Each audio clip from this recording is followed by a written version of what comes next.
How's everyone doing today? Alright. Well, it's Friday.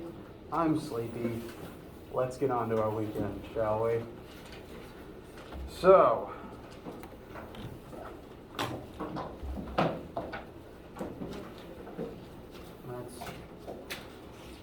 some brief reminders. If I can remember how to talk. There it is. There is lab today. If you haven't had the lab this week, do please come. It'll just be the 30-minute assessment I've been going on about for about 2 weeks now. And as a reminder, there will not be a lecture on Monday. There will be lecture Wednesday and Friday next week, though, so do please come to those. And instructions and a PDF of the outside of class lab assignment for next week will be administered today. As a general announcement, usually during in-person traditional labs, you'll come on your lab day, you will work with your lab group to finish a packet of questions and answers, entirely self-contained, and then at the end of lab you will turn those in. If for any reason we will be doing outside of class lab or a virtual lab, those will not need to be due during a specific, they don't need to be done during a specific time, and I will just give you a date by which the packet will be due. So what you'll be given via email today is just a packet of questions that we would have done as our intro lab anyway, but you can work on them on your own time with your classmates, and you can make it a group assignment if you want to, and it just needs to be into me by Monday the 13th. So, again, unlike normal in-person labs, it doesn't have to be done by a specific time for a specific section. Just have it into me when you're done with it before the 13th. Similarly, the 13th is also when the homework is due, but it'll be midnight at the end of the 13th. So do be working on the homework and do come prepared with questions all through next week and including Monday the 13th. I will probably remind you of every single relevant announcement at the start of every class because I forget whether I've mentioned them or not.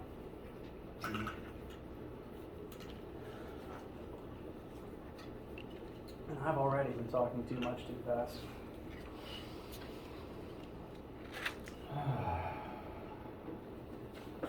So, any questions about anything before we start today? All right. Well, let's get on with it so we can all head towards our weekends. My computer will work. So let's start with a quick sample review question, utilizing some of the things we've already talked about, including but not limited to our 4 formulas that we've talked about and concepts related to falling. So we have a basketball player that can jump vertically upwards at a speed of 6 meters per second. We're going to find out how impressive that is in a moment. What we want to find out is how much time was spent in the air from start to finish of that entire jump, and what was the maximum height of the jump at its apex. Now, in terms of numbers the question gives us, there's only actually one number on the screen, which we will go ahead and write down. We call that the initial velocity, 6 meters per second up. And that's the only number on screen. So now we have to start inferring a few things about the situation. One thing we can go ahead and infer, if this person jumps into the air, as soon as their feet are no longer touching the ground, what will their acceleration be?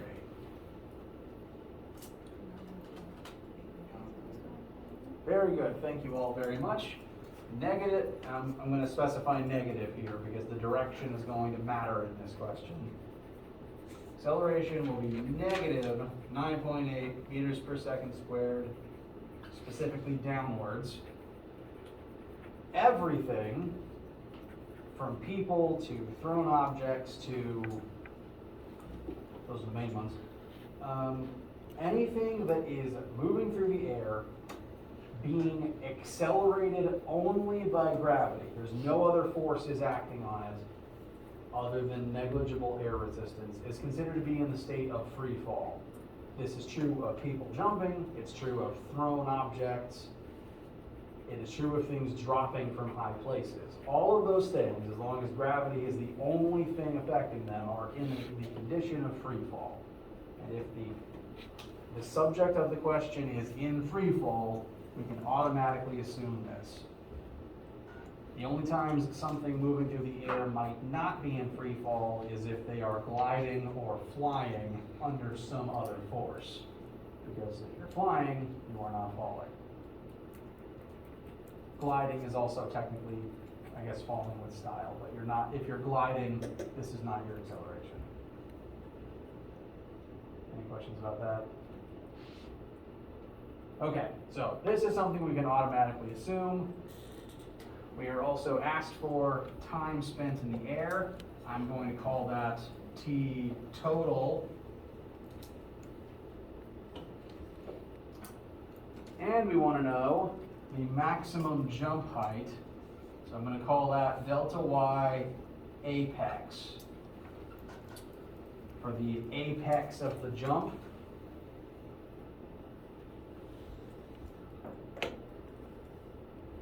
We start here. This is our apex. So like the apex or the vertex of a parabola. And eventually we're going to end up back on the ground.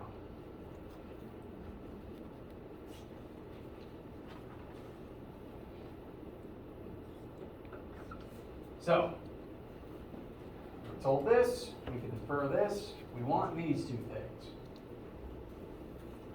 Off the tops of your heads, no wrong answers, where do you think, where would a good place be to start?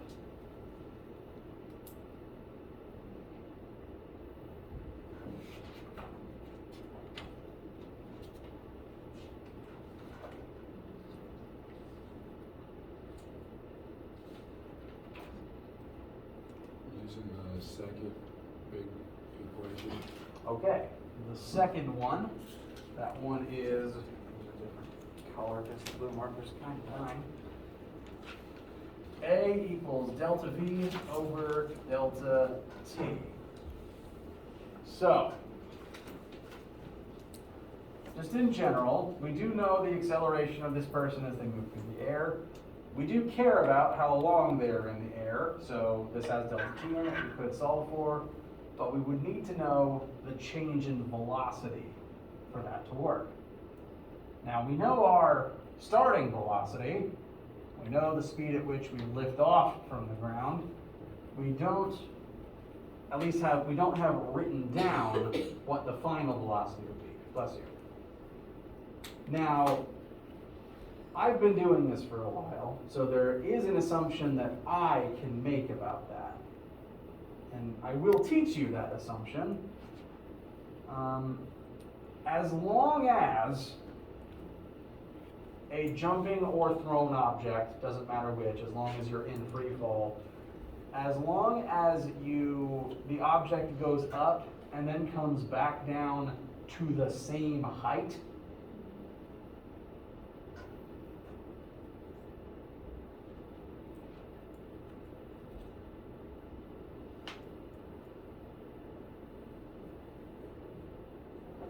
the final velocity will just be the inverse of the original. Typically speaking, the speed at which you take off is the same speed at which you're going to hit the ground. As long as, the big asterisk here is, as long as you end up at the same height you started at. If for any reason the person was, say, jumping up onto a stair, if they were stopping at a different height, or if they were jumping further downwards into a hole or maybe off of something, then the speed at which they hit wherever they land would be different.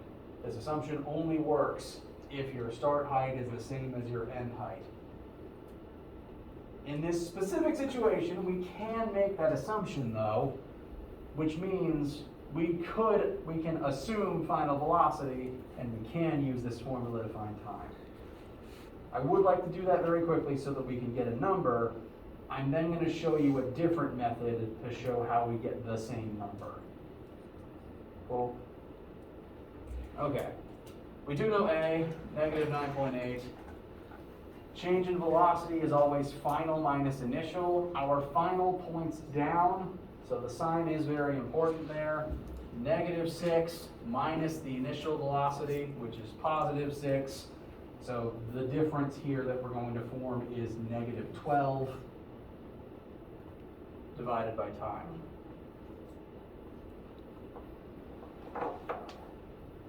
And that will give us a t of, please correct me if I'm wrong as you find your answers, about positive 1.2. Notice that the negatives do cancel because we do want a positive time.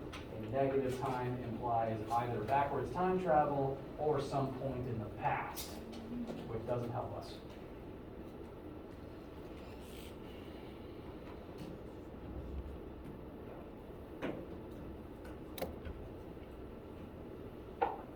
So, are you getting similar about 1.22? Positive? Okay. So very good. We were able to get there, again, making this assumption about the final velocity at the ground. I do want to restate, we're analyzing two different points in time as we find the two different answers to this question. So for the first part, if we're just finding time spent in air, we're specifically examining this point in time. Later, when we find maximum height, we're going to examine a different set of variables for a different point in time. For right now, though, for just finding time in air, because of this assumption we were able to make, because the start and end heights are the same, we have found an answer.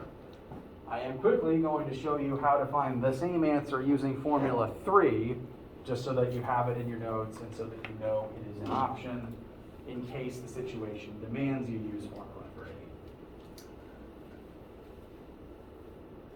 And that will instead involve making a slightly different assumption. Formula 3 says a change in displacement equals initial velocity times time plus 1/2 times acceleration times time squared. We know initial velocity, we know acceleration, and we want time. What do we have to assume about delta y in this specific case where we're examining start to finish of a jump?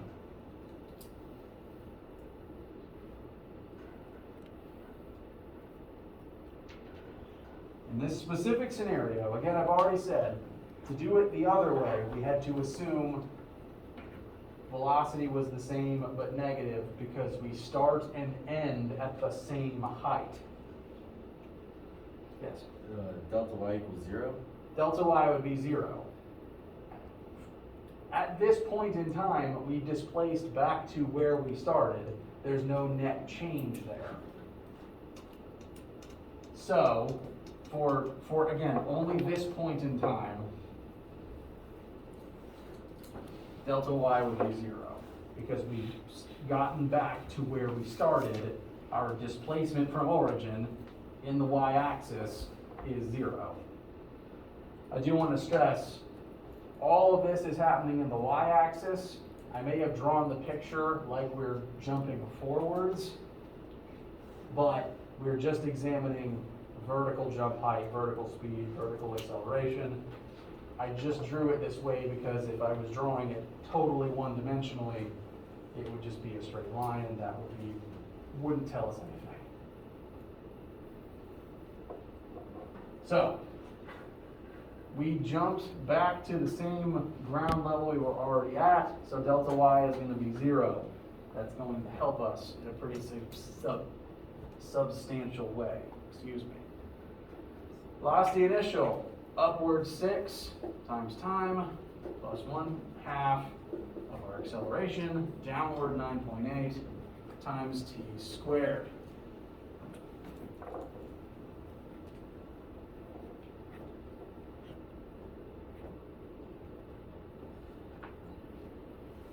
I want you guys to look at this, and can you see how it's kind of heading towards a quadratic?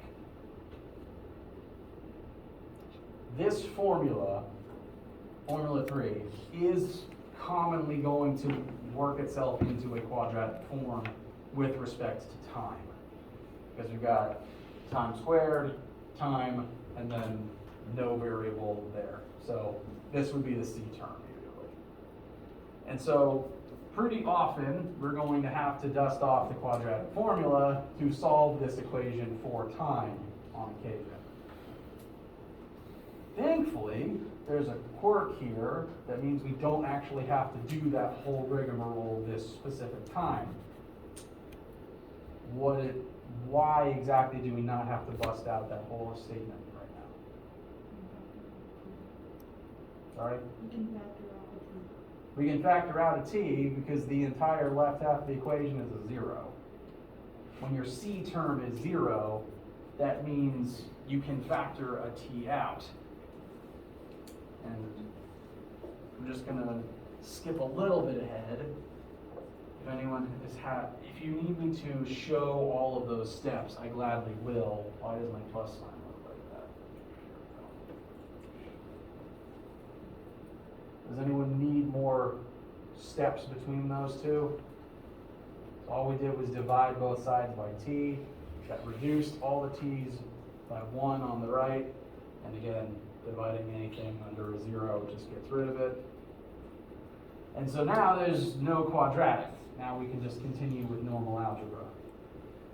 What this represents is that t still exists. We remove the t. Normally when you do a quadratic, there's going to be 2 answers. That's still true. It's just one of those answers, one of the t that we removed, represents the fact that we're examining points where we're at the ground. One of those points was the beginning, when time equals 0. So the t that we removed is technically equal to 0, and it represents we were on the ground at the start of the experiment, which isn't the answer we're looking for, which is why it was safe to remove. So now, instead, we're looking for the non-zero answer. And we've ultimately already found it.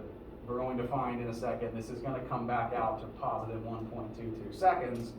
I just wanted to make sure you had this right in your notes. So, negative 6 will equal negative 4.9t. We can simplify that to negative 6 over negative 4.9 equals t, which again, please correct me if I'm wrong, should give us positive 1.22 seconds. And that is the time it would take from start to finish to rise up and then hit the floor again. So either method works. Just want to make sure more Formula 3 math is in your notes.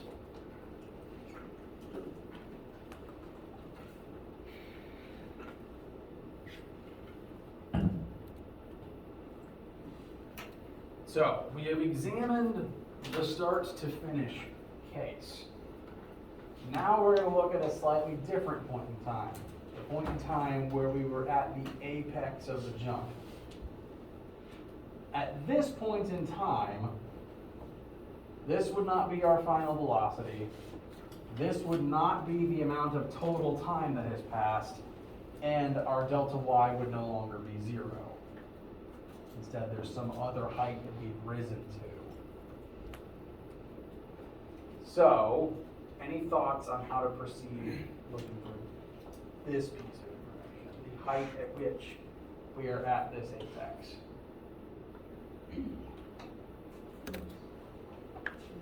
Use equation 4 and set velocity final to 0.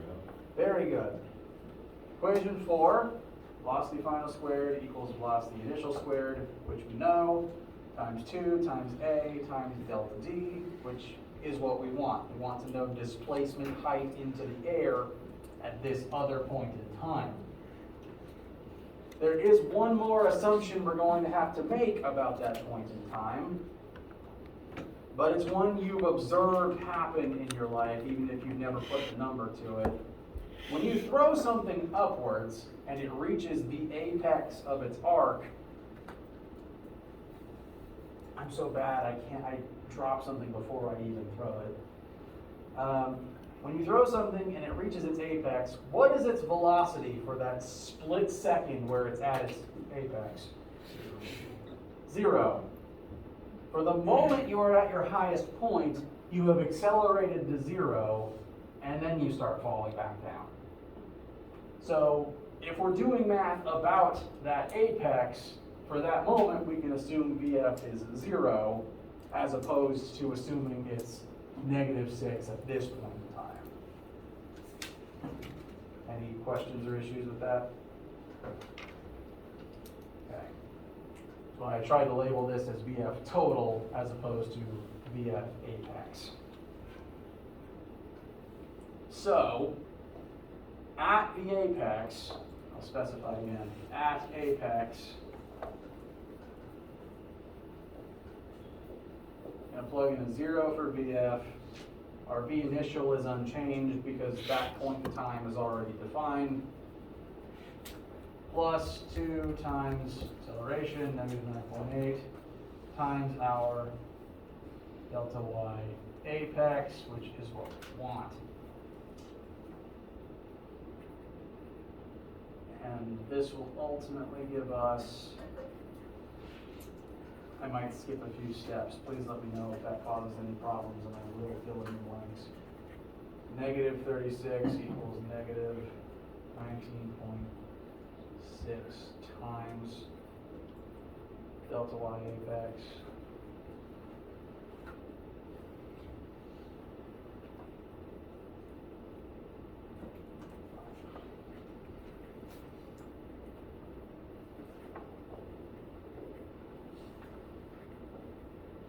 Again, our negatives will cancel, which is good because we want a positive number for positive numbers of meters above the floor.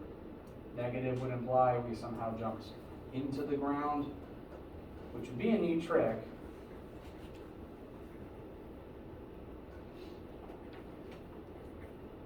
And so what will that give us for our apex height?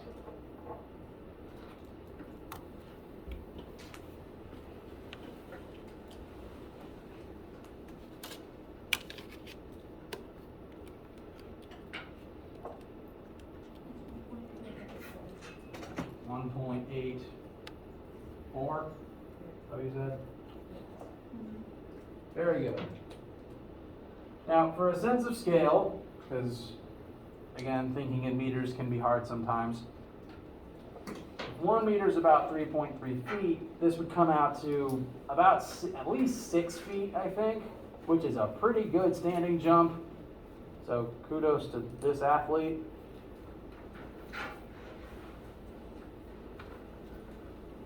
And that is the 2 things we were asked about this particular question. There's one more assumption I want to at least draw your attention to. We've been talking a lot about assumptions we can make about the physical situation. Since we solved for the total time first, this is the time it would take to rise and then fall. It would take half of that time to rise to the apex. So hypothetically, if you wanted to, you could slice this time in half, which would be 0.66, plug it back in, and then find a different delta y, the delta y apex. Because at 0.66 seconds, that would be enough time to tell, that would be the time at which your delta y is this.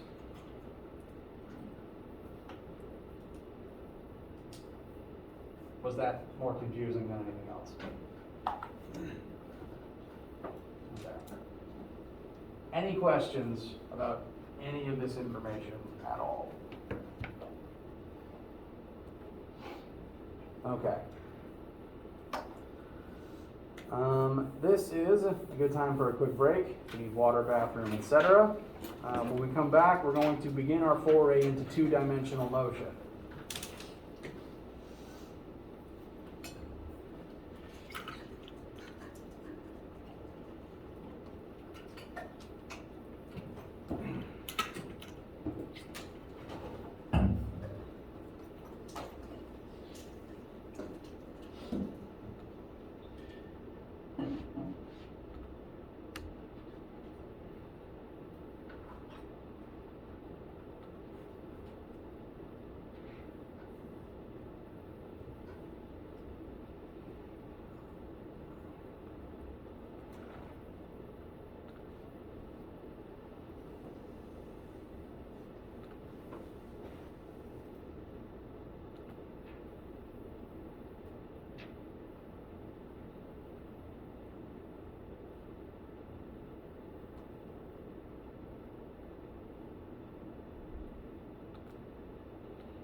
All right. Any questions, comments, needs, etc. before we continue?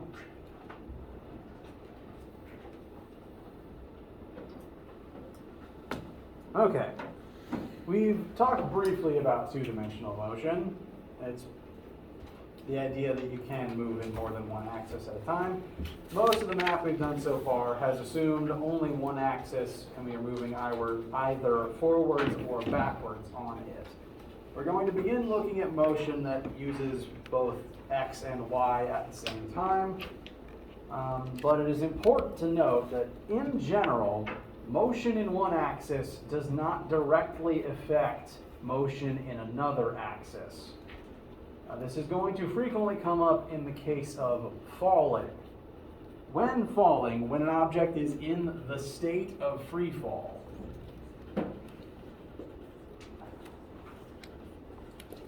again, under only the effect of gravity, it will fall vertically downwards in the y-axis at this rate. But, at least on Earth, gravity only points down, which means that you would have no x acceleration.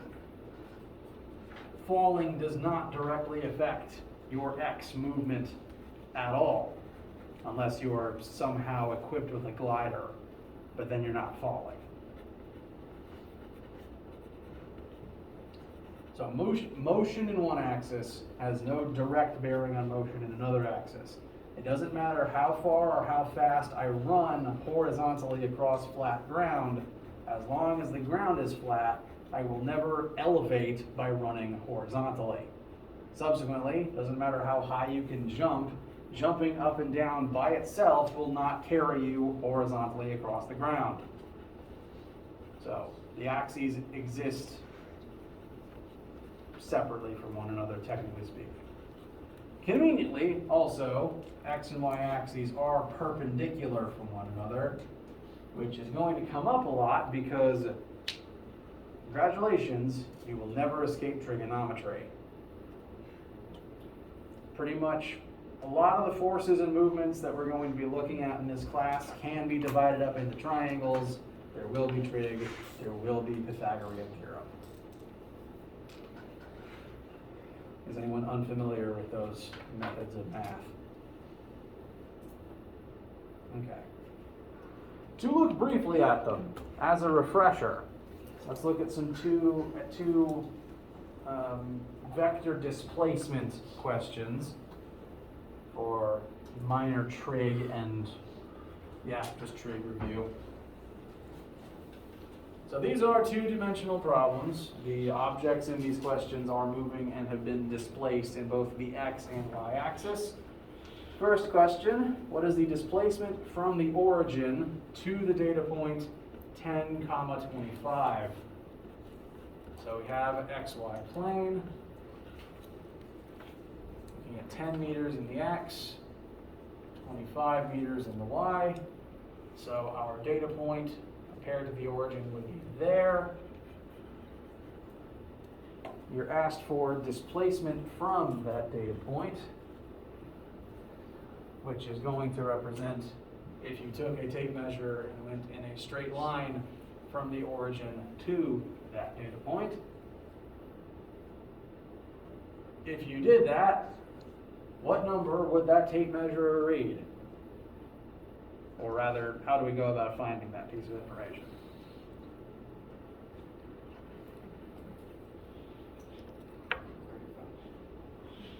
It would not be 35, because again, since the two axes do not directly affect one another, there is never a case where you will take an x number and add it directly to a y number. The Pythagorean theorem. Pythagorean theorem. Again, we are going to draw a lot of triangles. It is inescapable.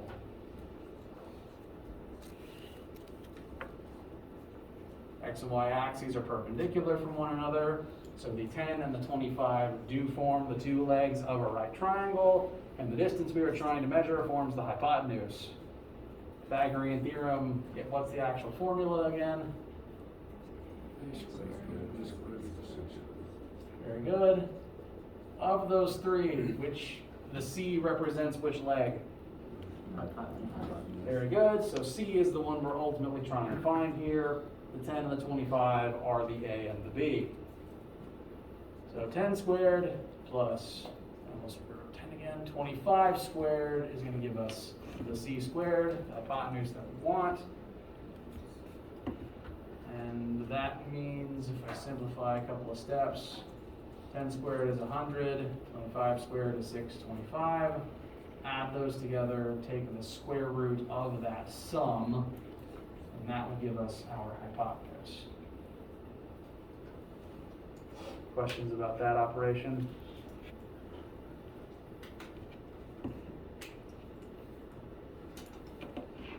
Okay. What would our answer end up being?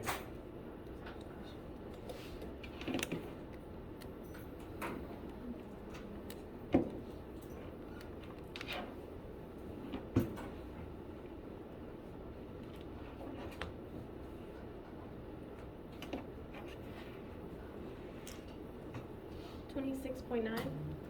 Very good. And, yep, this is in meters, so 26.9 meters in a straight line from origin to our final data point. Very good. Are we done?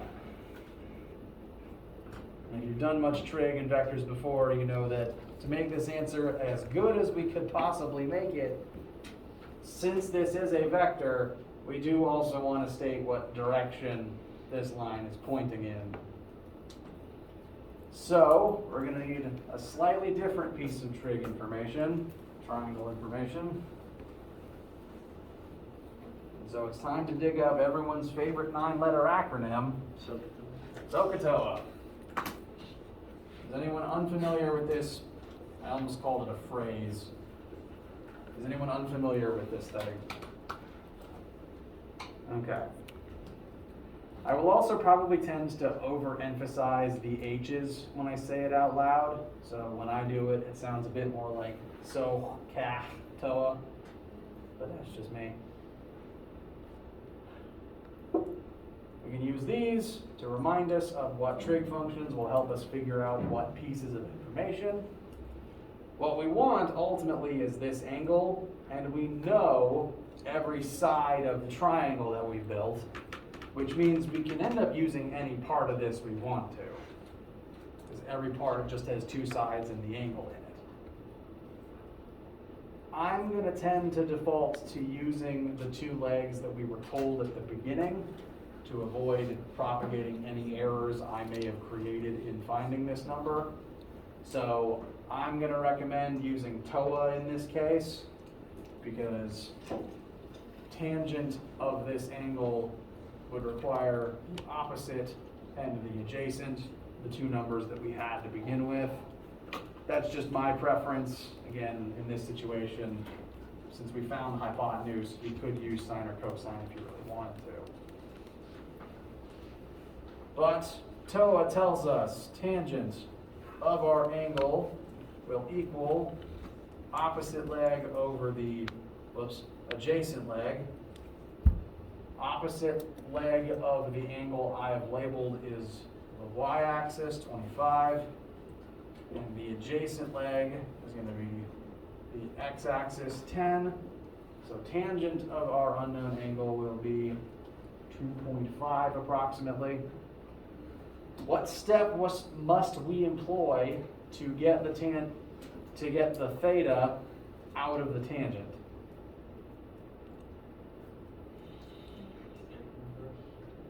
Inverse tangent, very good. Much like how squared and square root are inverses, we have to perform inverse tangent upon tangent to get rid of it. I will write this whole step out. Inverse tangent is itself an operator, much like tangent is. So as long as we perform inverse tangent upon both sides, this is perfectly legal. Again, like the relationship between squared and square root.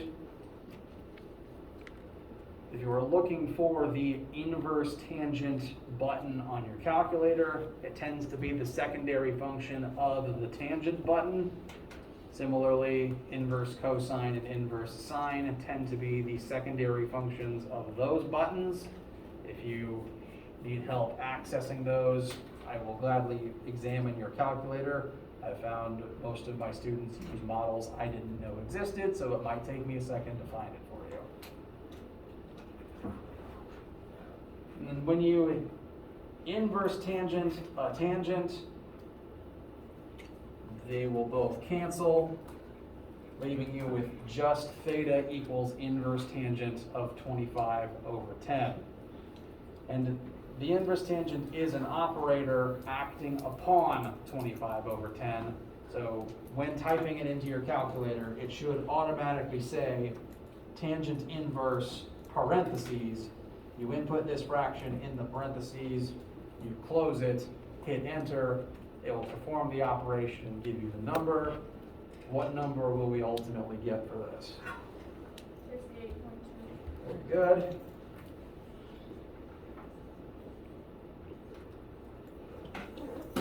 So 68.2 degrees. We now know distance and the direction in which it is pointing, so we have a complete vector answer. 2D math. You've been doing it for a long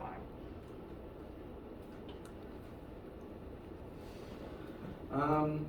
WebAssign might occasionally be slightly tricky about how it would like this type of an answer. Sometimes it might make these two pieces of information different sub-questions, like part A, find this, part B, find this. It's important to note what axis it might want this angle in terms of. In most math and science disciplines, we tend to assume that if you don't elaborate on what axis your angle is from, that it goes counterclockwise from positive x, like the unit circle does. But if, for example, WebAssign said, tell me this angle from the y-axis, then you would find this angle instead, but that's just the complementary angle, which would be 90 minus this.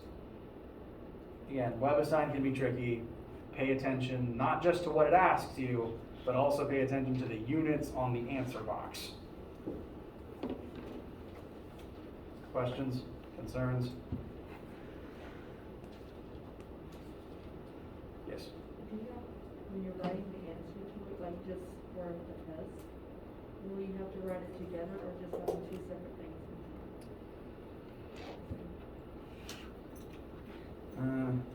That might depend on the question and how I remember or forget to write the question. I might specify, like WebAssign, part A, tell me number, part B, tell me angle, or the question might say, all in one question, tell me vector displacement and direction, or vector magnitude and direction within the one question. But when I'm grading, I am typically just scanning your answer that you found and hopefully underlined or boxed your numbers. So you wouldn't necessarily need to take these and then write out the answer in the form of a sentence, as long as both numbers are present.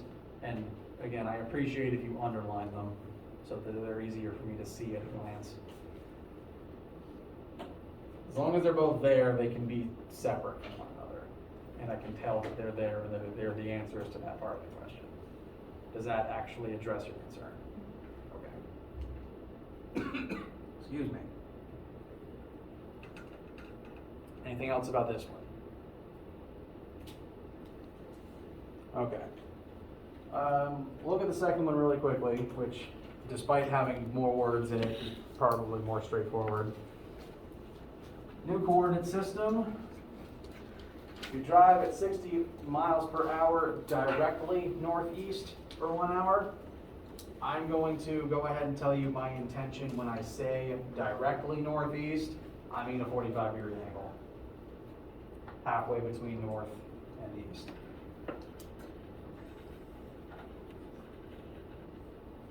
And thankfully, that is 45 degrees from both north and east, so no ambiguity there.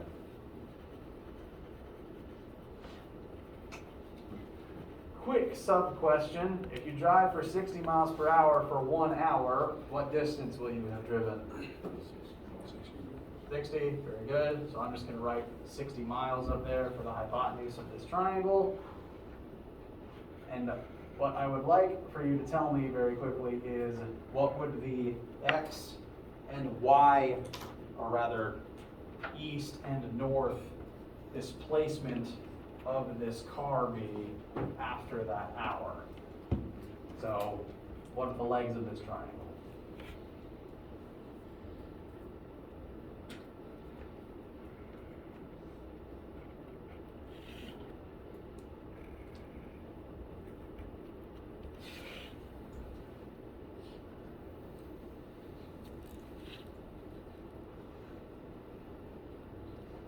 Now, for this one specifically, we know an angle and we know the hypotenuse. So to find the legs, we unavoidably must address SOHCAHTOA. Bless you.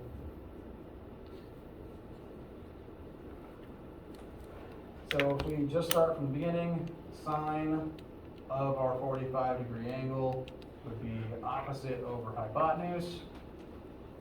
Just literally going from how I drew it, opposite would be y, hypotenuse is 60.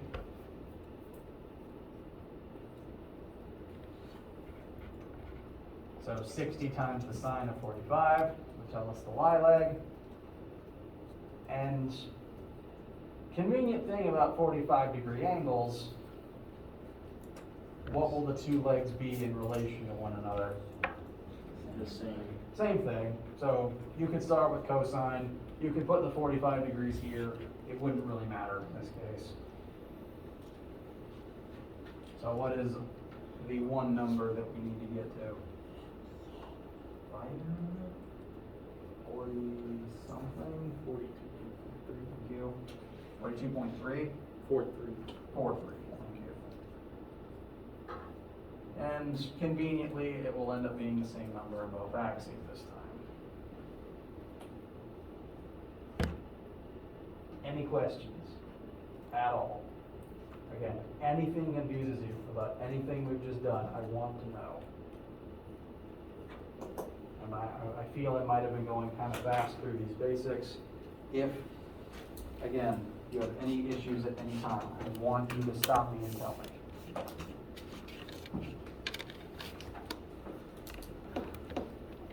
We've reached the end, and I definitely don't want to keep you on a Friday, so do please go ahead and begin tapping. I will just be telling you that next time we're going to start applying this information to projectile motion, which is to say objects that have been thrown and traveled in multiple dimensions at once. The math will again still be remarkably similar. We will examine movement in each axis. Don't let my talking stop me from leaving. I'm just rambling because I'm paid to talk.